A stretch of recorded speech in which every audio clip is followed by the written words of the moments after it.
Hai Sobat Fakta, apa kabar? Semoga sehat selalu. Hari ini kita mau ngobrolin sesuatu yang keren banget. Sesuatu yang kalau lewat di jalan, pasti bikin semua kepala noleh. Bukan tukang cilok pakai kostum Spider-Man, meskipun itu juga menarik. Kita akan bahas sebuah mobil legendaris. Sebuah ikon otomotif yang namanya aja udah bikin merinding. Yap, kita akan menyelami dunia Toyota Supra. Mobil ini bukan sekadar alat transportasi dari titik A ke titik B. Oh, tentu tidak.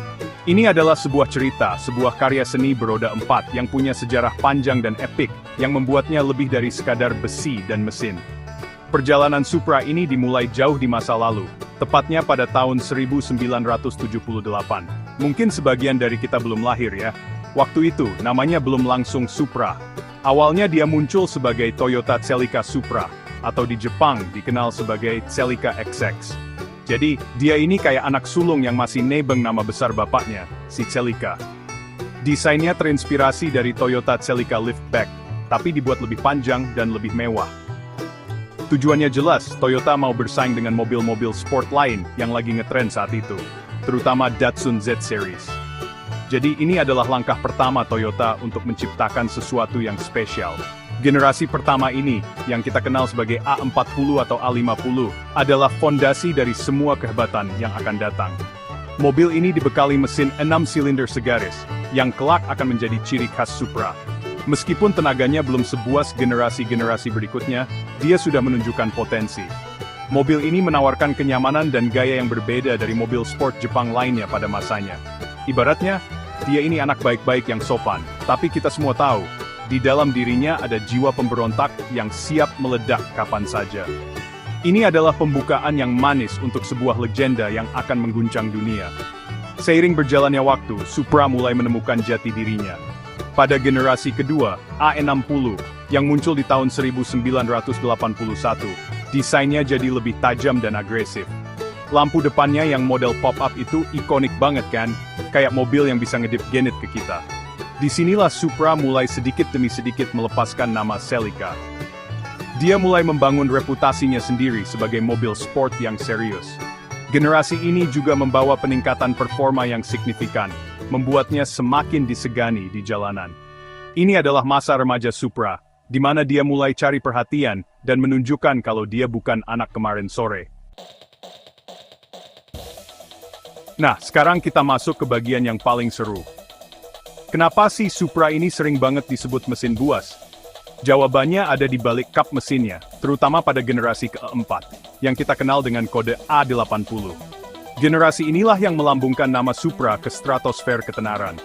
Diluncurkan pada tahun 1993, Supra A80 datang dengan sebuah jantung pacu yang legendaris, mesin 2JZ GTE.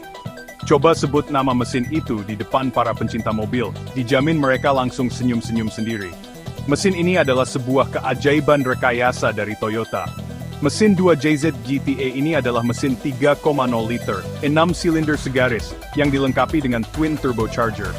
Dari pabriknya saja, mesin ini sudah bisa menghasilkan tenaga lebih dari 320 daya kuda, angka yang gila banget untuk era 90-an. Tapi bukan itu yang membuatnya istimewa. Yang bikin mesin ini disebut buas adalah potensinya. Blok mesinnya dibuat dari besi cor yang super kuat, sekuat hati kamu yang ditinggal pas lagi sayang-sayangnya. Karena kekuatannya ini, para tuner dan modifikator bisa dengan mudah mengoprek mesin 2JZ untuk menghasilkan tenaga yang jauh lebih besar, bahkan sampai 1000 daya kuda lebih, tanpa perlu banyak mengubah komponen internalnya. Bayangkan, sebuah mobil yang dari luar terlihat seperti mobil sport biasa, tapi begitu pedal gas diinjak, dia bisa melesat meninggalkan supercar Italia yang harganya berkali-kali lipat. Inilah definisi sleeper car yang sesungguhnya. Akselerasinya brutal, suaranya menggelegar, dan sensasi saat turbonya aktif itu bikin ketagihan. Rasanya seperti didorong oleh kekuatan tak terlihat yang sangat besar. Sensasi inilah yang membuat para pengemudinya merasa seperti menaklukkan seekor binatang buas. Mengendarai Supra A80 bukan cuma soal kecepatan, tapi juga soal adrenalin dan koneksi antara manusia dengan mesin. Kehebatan mesin ini tidak hanya terbukti di jalan raya, tapi juga di lintasan balap dan ajang drifting. Banyak pembalap profesional memilih Supra sebagai senjata andalan mereka karena keandalan dan potensi tenaganya yang luar biasa. Mesin 2JZ ini seolah-olah dirancang untuk disiksa, tapi dia tetap kuat dan konsisten. Jadi, julukan mesin buas itu bukan sekadar isapan jempol atau gimmick marketing. Itu adalah sebuah pengakuan, sebuah bukti nyata dari performa gila yang bisa dihasilkan oleh mobil ini. Sebuah reputasi yang dibangun di atas aspal, bukan di atas brosur.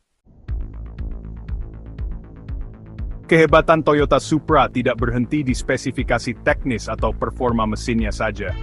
Mobil ini berhasil melampaui dunia otomotif dan menjadi sebuah ikon budaya pop yang mendunia. Kalau kita ngomongin Supra, pasti ada satu film yang langsung muncul di kepala. Apalagi kalau bukan The Fast and the Furious, yang rilis tahun 2001. Film ini punya peran yang sangat besar dalam mempopulerkan Supra, terutama generasi A80, ke audiens yang lebih luas. Adegan di mana karakter Brian O'Connor membangun Supra oranye dari rongsokan menjadi mobil super kencang itu legendaris banget. Mobil Supra oranye itu bukan sekadar properti film. Dia menjadi simbol dari kultur modifikasi mobil Jepang atau JDM, Japanese Domestic Market. Film itu menunjukkan kepada dunia betapa kerennya mobil-mobil Jepang dan betapa besar potensi modifikasinya. Sejak saat itu, harga Supra bekas langsung meroket. Semua orang, dari anak muda sampai orang dewasa, tiba-tiba ingin punya Supra. Mobil ini menjadi poster yang terpajang di kamar para remaja di seluruh dunia, menjadi mimpi yang ingin mereka wujudkan suatu saat nanti. Pengaruhnya begitu masif, mengubah Supra dari sekadar mobil sport menjadi sebuah fenomena global. Ciri khas Supra yang membuatnya begitu dicintai adalah desainnya yang abadi. Lihat saja lekukan bodi Supra A80. Desainnya sangat aerodinamis, membulat, tapi tetap terlihat agresif. Spoiler belakangnya yang besar itu bukan cuma buat gaya-gayaan, tapi benar-benar berfungsi untuk memberikan downforce pada kecepatan tinggi. Lalu, desain kokpitnya yang terinspirasi dari pesawat tempur, di mana semua panel instrumen dan kontrol seolah-olah membungkus pengemudi, menciptakan pengalaman berkendara yang sangat fokus dan intim. Semua detail ini dirancang dengan sangat baik, membuat desainnya tetap relevan bahkan setelah puluhan tahun. Keunggulan lain yang membuat Supra legendaris adalah kemudahannya untuk dimodifikasi. Mobil ini seperti kanvas kosong bagi para seniman otomotif. Selain mesinnya yang super kuat, banyak sekali komponen aftermarket yang tersedia untuk Supra. Mau ganti body kit, suspensi, pelek, sistem pengereman, semuanya ada. Hal ini membuat setiap Supra bisa menjadi unik dan merefleksikan kepribadian pemiliknya. Komunitas pencinta Supra di seluruh dunia juga sangat besar dan solid. Mereka sering berkumpul, berbagi ilmu, dan memamerkan hasil karya mereka. Inilah yang membuat Supra lebih dari sekadar mobil. Ia adalah sebuah gaya hidup.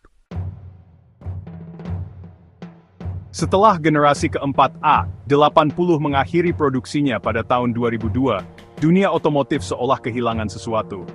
Ada kekosongan besar yang ditinggalkan oleh sang legenda. Selama bertahun-tahun, para penggemar terus berharap dan berdoa agar Toyota mau membangkitkan kembali nama Supra. Mereka merindukan kehadiran sebuah mobil sport dari Toyota yang murni, yang fokus pada performa dan kenikmatan berkendara. Penantian panjang itu seperti menunggu kelanjutan dari serial favorit kita, yang ceritanya ngegantung. Semua orang bertanya-tanya, apakah akan ada babak baru dalam kisah epik ini? Akhirnya, setelah penantian selama 17 tahun, doa para penggemar terkabul. Pada tahun 2019, Toyota secara resmi meluncurkan generasi kelima Supra, dengan kode A90. Kembalinya Supra ini menjadi berita besar di seluruh dunia. Tentu saja, kehadirannya tidak luput dari kontroversi. Toyota mengembangkan Supra baru ini bekerja sama dengan BMW, sehingga banyak komponennya, termasuk mesin dan platform, yang berbagi dengan BMW Z4. Beberapa penggemar fanatik merasa ini mengkhianati warisan Supra yang murni dari Jepang. Tapi banyak juga yang melihatnya sebagai langkah cerdas untuk menghidupkan kembali sebuah ikon dengan teknologi modern.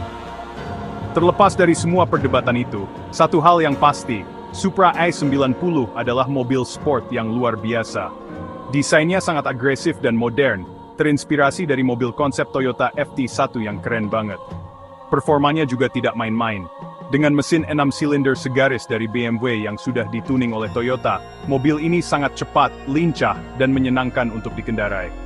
Toyota berhasil mempertahankan esensi dari apa itu Supra, sebuah mobil sport dengan mesin di depan, penggerak roda belakang, yang memberikan senyuman di wajah pengemudinya. Ini adalah sebuah penghormatan modern terhadap warisan pendahulunya. Jadi, mengapa Toyota Supra tetap istimewa hingga hari ini? Jawabannya adalah karena Supra lebih dari sekadar tumpukan logam, karet, dan plastik. Ia adalah sebuah narasi tentang kekuatan, gairah, dan evolusi. Dari awalnya yang sederhana sebagai Celica Supra hingga menjadi ikon budaya pop global dengan A80, dan akhirnya terlahir kembali dalam wujud modern A90. Supra adalah bukti bahwa sebuah mobil bisa memiliki jiwa. Ia adalah simbol dari potensi tak terbatas, baik bagi mesinnya yang bisa jadi oprek hingga ribuan daya kuda, maupun bagi para pengemudinya yang selalu terinspirasi untuk menjadi lebih cepat dan lebih baik. Warisan Supra akan terus hidup, di jalanan, di lintasan balap, dan di hati para penggemarnya.